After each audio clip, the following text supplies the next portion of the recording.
That last section will be in the show, but the part where you said nice thing about Jared Goff is definitely getting cut. All right, welcome to another episode of DB2. David Brem here with Butler as always. Butler, how's it going? It's going well. It's going well. Another football week on the horizon. Actually, already going on as we're speaking. We're not sure the right now. The Giants are up, but pretty good Thursday night football game. Well, good. I guess is relative. I don't know if you're really interested in it unless you're a Giants or Washington fan. But there's some interesting fantasy stuff there with McCorn, Yes. Saquon. So there's at least some fantasy relevance with that game. But Listen, we're we're not. still early enough in the season that any football we're good with. Yeah, I love it. So I'm still watching it over here. So I still love it, and I'm excited about another week here. And before we do that, we got a few players to talk about today. But hit the like button and subscribe. That does help us out. Leave a comment down below. All of that helps us out. So really appreciate that in advance. And the guy that I want to talk about, which is in the title, is Van Jefferson. So originally I was going to talk about him earlier in the week, and I was like, I don't know, we'll wait. And then I want to see really also how many people picked him up. I was curious to see how many people were interested in Van Jefferson, and his owner rate is up to like 5%, 6%, so he's still not owned too much. But this is an offense. If you didn't know, Sean McVay loves three wide receiver sets, and he is the third wide receiver, which, with Deshaun Jackson on the roster, we didn't know how that was going to play out. But we see Van Jefferson out of Florida, and he looks like he's a second round pick out of Florida, I believe, last season. So he looks like he's starting to, get into that role. And I think he'll continue to even mature in that role. Getting 69% of the snaps, Deshaun Jefferson was only on the field 27% of the time. So he's clearly the third wide receiver. And I've talked about this before with the Rams offense. I'm a huge Stafford guy. I believe that this offense is for real, and I think that they can sustain three wide receivers. I do believe Van Jefferson's ownership percentage is still way too low. He should be 100% added in deeper leagues, and I think he'll continue to put up. He is a boomer bust type guy. I don't think Yeah, he's a huge for sure. PPR guy. Now, if you're in a deep league, you still got to play him probably. Even if I think he's much better than a lot of receivers. As the year goes on, I think there's probably. I was looking up his ranking for this week. He's ranked like the 70th wide receiver consensus on Fantasy Pros, and I think there's probably the 20 guys ahead of him, maybe close. I would rather have for the rest of the season Van Jefferson over him. Now this week, I think a lot of those guys I would rather start, but a lot of those guys are not starting anyway. I think he has a lot of big hit potential, and again, a Stafford-led offense. He looked amazing in Week 1. The Rams looked great in Week 1. I don't. I personally think what I saw was somebody that is fantasy. He has a potential to be quite fantasy relevant later in the season. What do you think? Yeah, and this is going to be a kind of a theme of this episode is like the third wide receiver on a team that we think can support that. And we've talked a little bit about that with the teams that have three wide receivers going in fantasy drafts and three guys we believe in, and the Rams are a team that nobody was like drafting their third wide receiver really, but they're definitely one that you can support. And like you said, it's going to be boom or bust, and that's a little bit of an issue in fantasy just because you don't know when to start. You don't know when the boom's going to be. You don't know when the bust is going to be. And like you said, he's not a guy you're telling him, hey, go pick him up, throw him in your lineup today. But he's a guy like bye weeks hit. Maybe you want him on your bench just because if he has another 80-yard game, I don't care if it is only two catches, he's going to start getting picked up. Like if he puts two of those together, he's going to start getting picked up. So you could kind of beat that rush. Like you said, big play potential. Like yeah, it was all one long play. He could do that every game fairly easily. He's got that potential in him. So I like it. Like you said, one of those teams always running the three wide receivers, and Sean McVay, you can trust his offense is always going to be good.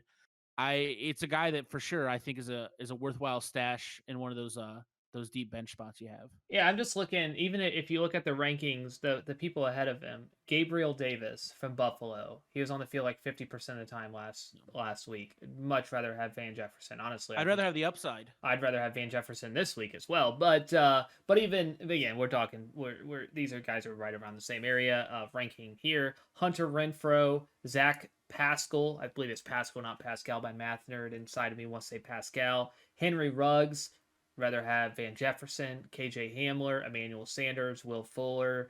Some of these guys I'd rather start. There's a couple of those guys I'd rather start this week. You're probably not making that choice anyway. I mean, these No. are wide receivers in the 60s, but I mean, I could go for a while. Here's my Valdez thing. I haven't heard. Scantling, Brian I, Edwards, Elijah Moore, all these guys, I would rather have Van Jefferson for the rest of the season. So if it's somebody on your bench, even I feel, and most of these I'm guys will slightly be. interested in what Fuller can pull off um, at some point this season. But other than that, I didn't hear a single name that I don't like Van Jefferson's upside. Yeah, And Will Fuller, that obvious. deep, at that deep, that's what you're shooting for upside. And yeah, and Will Fuller when he was for the Texans, especially with Hopkins, but even after that, I mean, he was Will Fuller when it was Hopkins Fuller. We were talking about maybe the best wide receiver duo in all of the NFL. Well, So now, granted, Hopkins is a big part of that. I mean, he might have been the best receiver at that time. He still maybe is, but Will Fuller with DeAndre and just he's put up obviously some massive games as a Texan. So he has that potential. Unfortunately, it's and I'm just not saying he's the gonna be great. I injury just mean bug. like when you listed that, there was not a single name other than that I thought that person has anywhere close to the upside that Van Jefferson Yeah, does. Elijah Moore. I'm keep going. Sammy Watkins, McCole Hardman. I know he's in Kansas City, but he really hasn't had I don't know any big games really. There's a lot of Uh, mouths to feed in Kansas City. yeah, Marshall for Carolina, Gage in Atlanta. I mean Rondale Moore in Arizona, though I do love the Arizona offense actually, which is interesting. It almost seems like that's a spot I want to stop because we talked about this. And we're going to talk about this more here in the next guy that you want to talk about, but Yeah. can an offense, well, certain offenses have historically been able to, but can an offense like the Los Angeles Rams, Pittsburgh Steelers, Cincinnati Bengals, there's a lot of teams that the Los Angeles Rams wasn't even in the conversation at draft time, but can you sustain three wide receivers, fantasy relevant wide receivers? I personally was not high on Pittsburgh. I think they were all overvalued, and I think they're still overvalued. I think they still are ranked way too high. But I guess I'm just a hater. I don't know. But can they sustain three wide receivers? I think the Rams definitely can. I think they can all be fantasy relevant. And I think as the season goes on, we will see big games from Van Jefferson, Cooper Kupp, obviously, and Robert Woods, obviously. You're going to play them every week. But I think that they can sustain it. I think there's enough there. I think Stafford's going to have an amazing year, and I think in a deeper league, Van Jefferson has the upside. When we talk about this next guy, which I think we could go ahead and talk about. Yeah, absolutely. Um, And this is my guy. Yeah. well, so I guess we'll go ahead. I'll let you go ahead and Yeah. take the lead on this one. Yeah. So the guy that I really kind of noticed a little bit this week and kind of like what it's going, and like we said, we're talking about that third wide receiver on a team we think can sustain it, is KJ Osborn out in Minnesota. And they have a clear one too. This isn't a situation where he's gonna dip into the top two receivers for that team. There's a clear 1-2 there. But he had um but he actually had the second most catches last week. He had 7 catches for 76 yards. Didn't get in the end zone. Thielen took both of those, but and a long of 25. So yes, a third of that was 1 catch. But he had 9 targets. He had the same amount of targets as Jefferson. He had one less target than Thielen. And I I feel way more confident that Minnesota can keep three wide receivers uh, relevant than I do some of these other teams like we've talked about. Like I trust them more than I trust the Steelers to keep three relevant. I trust I trust them more than the Bengals to keep three relevant for sure. I wasn't keen on that when the season started. So I really like his potential. He's rookie year was last year, kind of like a mid round pick if I remember correctly. Reading, I think it was like fourth or fifth round. Didn't do a whole lot last year, but really must have showed something in camp, worked in the off season, and they trust him, and he's out on the field. And I know you've got some numbers on like just how much he's kind of out there. Yeah, like so. What's weird about KJ Osborn is, I mean, his ownership percentage, we're talking like 1%. So no one owns him Yeah. really. So if you wanted to pick him up in a much deeper league, he's probably still available. But KJ Osborn played 81% of the snaps. So that I find to be so fascinating because one, how often they use three wide receiver sets in Minnesota. Thielen 94%, Justin Jefferson 92%, and then Osborn 81%. If you think about those three numbers, you're like, wait, they were pretty much on the field all together at the same time. Yeah, they're So not on the goal line. They're yeah, probably all three out there. and then tight ends, which you could probably imagine, since they had three wide receivers most of the time, there was usually only one tight end. So and then obviously Dalvin Cook was on the field quite a bit. CJ Ham got a lot of look as well, which is interesting. But anyways, he was on the field for 30%, so I thought that was a lot.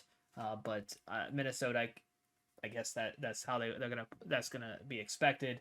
CJ Ham, obviously blocker, and I don't have his numbers in front of me, but I don't know if he did anything. He's not fantasy relevant, He obviously. had 2 catches for 9 yards. Yeah, so he's obviously not fantasy relevant. But and you should never own CJ Ham in any year ever. That's not You his just game. couldn't help yourself, could you? I mean, it's not a knock on CJ Ham. He's just that's not the type of player. It's like owning I don't even know, Anthony Sherman, fullback, or something like that. It just doesn't make any sense. But anyways, doesn't mean he's not a good player. All right, getting off topic a little bit. KJ I Osborne. thought in my head CJ Ham was a tight end. I thought you were just finding ways to bring Oh tight ends into the show. no.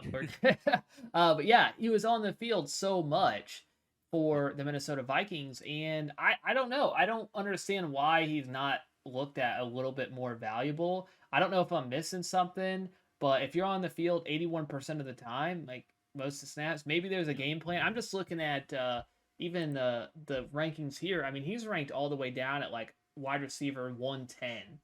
Yeah. And Well, and I don't want to knock on Van Jefferson. We just talked about how much we like him, but he had 4 less yards than Van Jefferson, but he did it on 7 catches instead of 2, which is obviously more sustainable.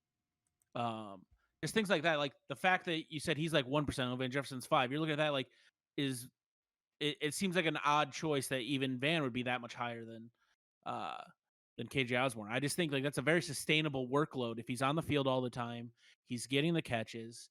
Um and like you said, or like we said, Thielen is just like Thielen's going to be the guy, Jefferson's going to be the guy. That's not changing. But this is a team that I can handle 3 wide receivers. It seems like a lot of mouths to feed because you also have Cook.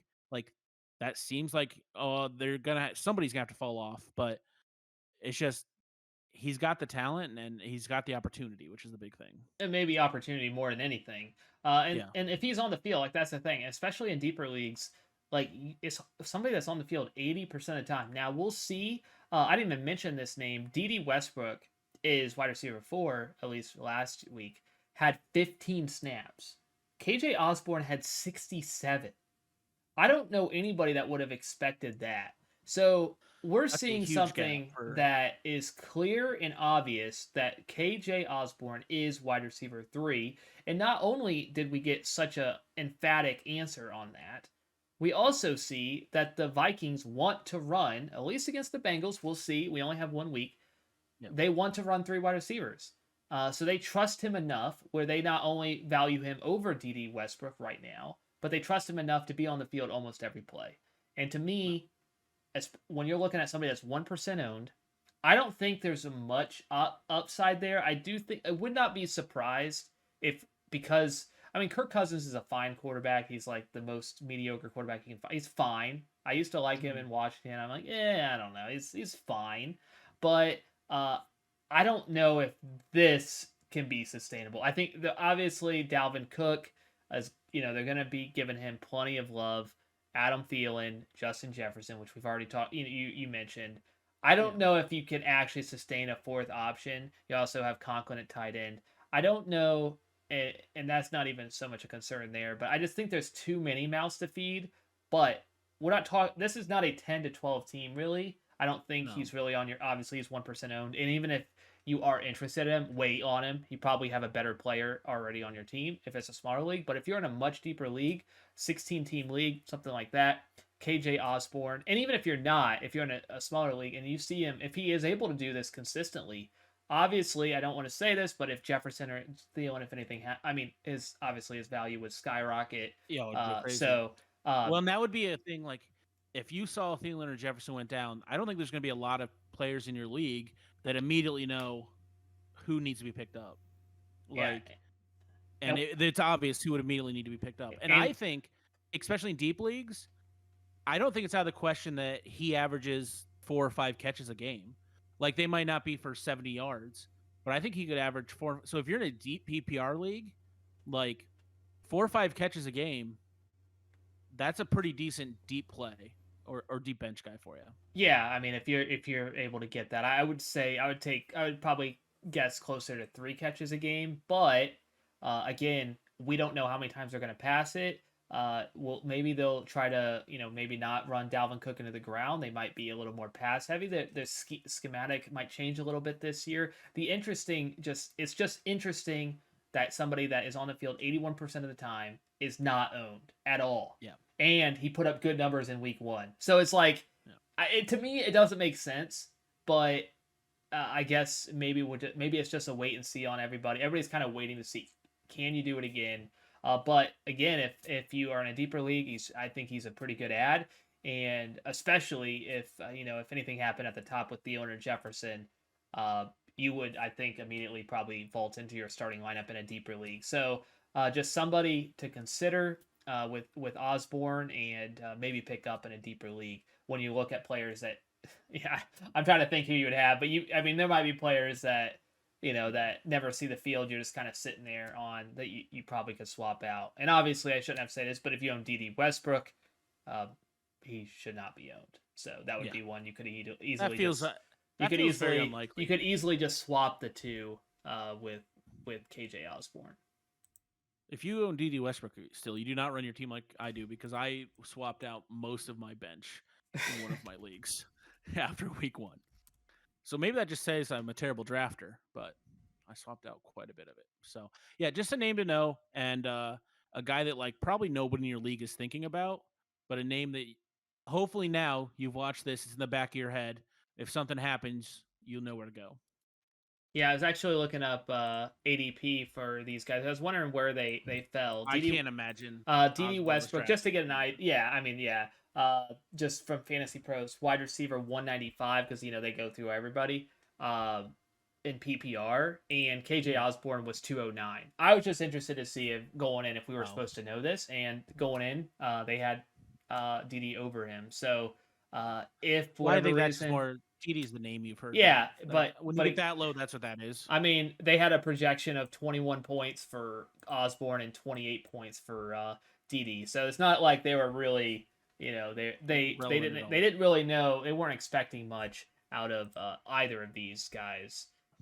But Osborn out of Miami, Florida, so he's got to be. Went to Miami. I feel like he's got to be pretty talented. I mean, he's in the NFL. It usually dictates you're at least reasonably talented. Yeah. I don't know. There's Jared Goff. See, every episode, I didn't know when it was going to come, but I figured it was going to be when he talked about Stafford. Like, I was waiting for it, and I knew it was coming, and it came later than I thought. It almost wasn't going to come out. I just didn't think about it, and I wasn't even thinking about him when I was talking about Stafford. But that's all I was thinking when you were talking Stafford. I'm like, how quickly does this turn to Jared Goff hate? But now that naturally makes sense. If nothing else comes from this show, I just want one time Jared Goff to see a clip of like a mashup of how much you hate him. I just like not to hurt him, just so he can be like, what did I ever do to this guy? You're not a very good quarterback. I mean, that's just saying. Sorry. All right. All right. So those are like the two main guys that. Like, we're trying to give you guys that nobody's talking about. Like, we could sit here and talk about the top 20 wide receivers all day. That's not really helping that many people. Like, these are just names that we want you to have in the back of your head that nobody else is really thinking about. So, to wrap things up, okay, one, DeAndre Hopkins, you should start him if you have him. So, he's good. Chris McCaffrey, if you came to this, decent at football. Yeah, sure. Patrick Mahomes, if you have him, probably should start him. I'm going to say, I don't know, Devontae Adams, even though the first week didn't go great for Green Bay, probably still starting him. Just letting you know that we don't just bring these weird names. We also have knowledge about the mainstream guys. You're like, wait, I don't have any of these guys. Well, if you have those guys, you're gonna start them. All right. Yeah. So there's nothing I can tell you that's gonna affect that decision. Okay. I'm gonna do something to end it in this episode. I'm gonna go Is it with tight ends or Jared Goff? I'm not gonna talk about tight ends. I'm gonna go with wide receivers. Right now, I'm just looking at the rankings. I'm not gonna look at I'm just gonna use the rankings for week 2. The top 10 wide receivers, all right, are Devontae Adams, Tyreek Hill, DeAndre Hopkins, Stephon Diggs, Keenan Allen, DK Metcalf, Calvin Ridley, AJ Brown, Amari Cooper, Justin Jefferson. All right, so those are the top 10 ranked. Of the 30 or below, all right, is any of these names? Give me well, actually, you have to choose. I'm gonna do. I have to. Okay. You have to choose. Any of these wide receivers have the potential. All right, let's do 25 because I was looking at the names.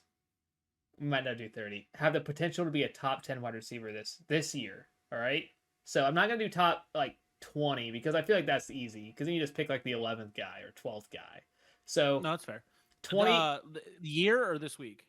For the whole year. I think this week, obviously, there's going to be some weird name always, that show up. Yeah. Okay. All right, wide receiver 25, Julio Jones. Do you think he has the potential to be a top 10 wide receiver? I don't either. I did 25 just because I wanted this one, but also because the names were better. Jamaar Chase. Do you think he has a chance to be a top 10 wide receiver? Top 10. A slight chance, but I think top 15 is almost likely. Okay, so I just want to see if we can get one. Brandon Cooks. No chance. Good first week. Juju Smith-Schuster. Not top 10. Not a chance. No chance. 0. I wouldn't say 0, but I would very single digit. Unless an injury, maybe he would probably need. I'll say this: I think Ja'Marr Chase has a better chance. Jarvis Landry. I could almost see it. I like him better than Juju for sure. Chase Claypool. I should have stopped. We're getting worse, by the way, but yeah. No. Okay, I would do 5 more here. Mike Williams, Los Angeles Chargers. No, not a chance. Right? Devonta Smith, Philadelphia. No, I don't think I'm in Philly. I actually thought that one was kind of interesting. Cortland Sutton, really? Denver. No. Talented wide receiver. I don't know if they have enough. I don't know. I think he's top talented. 10 is tough to crack. Yeah. Robbie Anderson, Carolina. No. Yeah. Sam Darnold not gonna get you a top 10 wide receiver. I don't hate Sam Darnold, but no. And then Corey Davis, wide receiver 35. Does he have a chance to be top 10 wide receiver? No. Not no chance, but very low chance. Top 15. He's another one 15. I think him and Ja'Marr Chase could both break the top 15. So the interesting thing with Corey Davis is just that, if you've watched other episodes, this is a surprise to you. I love both of those guys. Yeah, which I did not purposely. When I saw Chase at 26, I was like, okay, I'll go 25 because I was looking at the 30 after 30, and I'm like, these guys. There's not a whole lot there, but I didn't see Corey Davis, by the way. But yeah, you do love Corey Davis. He had a good first game, and that probably will help. But Zach Wilson, I will say, with that, I still think they're gonna, I think they're gonna sling it a lot. So Corey Davis, top 10 is tough, but I don't know if he'll have enough catches. But I think top 10 in a PPR league, but I think he could put up some touchdowns, and you just never know. After that, Tyler Boyd, I don't think a chance. Shirley Shepard, no, a lot of them just. Are there any names in there that you feel? I'm going to go top 15 because I think top 10 is extraordinarily tough. Are there any names in there that you feel I don't want to say confident, but you feel good about the fact they could be a top 15? Again, we're talking wide receiver 30s, a lot of these. So top, if you said you knew there was a top 15, you probably would you can't know. But I still I think even though he's a rookie, I think actually Waddle down at 46. I obviously had a good first game. I think a lot of these rookies, Devonta Smith in Philly, Ja'Marr Chase, obviously. I think they all. Top 15, I don't know, but I think they all have the potential. They're rookies, and they're obviously extremely talented. No. So if the quarterback play is there, then they could get it. Off the off the board, kind of, I don't know. I really like Robbie Anderson. I know it's Sam Darnold, but I don't know. I feel like Robbie Anderson is a very talented receiver. He just hasn't had good quarterback play. So, Robbie Anderson, but that is a problem, obviously. If you don't have good quarterback play, it's pretty tough to. It makes it difficult as a wide receiver. Yeah, if the guy's not throwing him to. I don't really see anybody else that's really too interesting. I think Chase Cooks did have but I was pretty low on Cooks starting out, so I don't think I'm going to get on the Cooks bandwagon with Tyrod Taylor. Yeah. But I do think I like Cooks a lot more after that first game. Obviously, I was very impressed with how Houston played. So I don't think they can sustain it, but I guess I'm ready to be proven wrong, but I think that game was a giant fluke. Okay, well, I mean, we'll wait and see. They're a 12.5-point underdog against the Cleveland Browns. I'm going to go ahead and say this on the record. Houston Texans by 50. Okay. Well, Houston Texans I was just going to say take the points. Cover 12.5. That seems way too much. Cleveland, yeah, I'm taking the points on that all day. I was shocked when I saw that. I thought it would be like a 10-point. 12.5? I mean, if you're a gambling person, 2.5-point difference is quite a lot. I think that's a little much. Obviously, if you're watching this in the future, I might be a complete idiot and they got lost by 30, or I'm a genius and they lost by 11. Let's just take the background poster into account when you anything he said. Yeah, this is not gambling advice, but if it was, I say gamble the entire house on the Houston Texans taking out the Cleveland Browns, but not really, because they probably will lose, but they will not lose that bad. You shouldn't start Jared Goff. You shouldn't own him. There's no way. Honestly, you should have a thing in your league that doesn't allow you to own Jared Goff. You shouldn't even allow him to show up in your search thing. Can you remove somebody completely from the database? That last section will be in the show, but the part where you said nice thing about Jared Goff is definitely getting cut. I don't know. Definitely not starting him. But that's not news. Nobody's talking about Jared Goff, so I have to do all the heavy lifting and talk about Jared Goff, and that's what I do. I do it because it needs to be talked about. Sure. And it's just white noise to me at this point. A show ending in Jared Goff, a show beginning in Jared Goff, I'm guessing, because I'm going to put a clip at the beginning. I don't think there's a better way to have a podcast really just blow up than talk about Jared Goff at the beginning, talk about Jared Goff at the end, and that's it. All right, well, I'm going to call it before he keeps going. We appreciate you hanging with us. If you made this far, hit that like button. Throw us a sub. We appreciate that. Always comment. We're happy to, if you got something you want us to talk about. And we'll see you next time. See ya. Yep.